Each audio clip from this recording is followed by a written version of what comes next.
હવે ભાઈ આપણે તો ભોગી ગઈ સાવરિયા શેઠે, વાગ્યા સવારના 9 અને પેલા તો આવી સિસ્ટમ નહોતી કાંઈ પાર્કિંગની પૈસા લેવાની, પણ અત્યારે 20 રૂપિયા લીધા આપણી પાસે, 20 ની પરસી ફાડીએ. આ પાર્કિંગ એકવાર બતાવો તો, જોઈ લ્યો પાર્કિંગ જોઈ લ્યો, બહુ મોટું છે.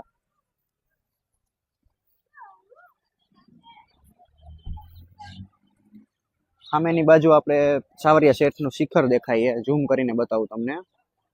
જો આ રહ્યું, આમથી એન્ટ્રન્સ છે જવાનું. હા,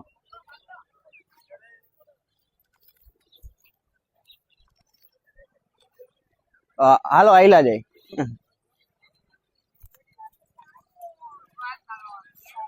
કોમેન્ટમાં લખી નાખજો, જય ઠાકર લખો, જય મુરલીધર લખો, વડવાળા લખો, ગમે લખો, પણ લખી નાખો. જય દ્વારકાધીશ લખો કે જય શ્રી કૃષ્ણ લખો, લખી નાખો બસ.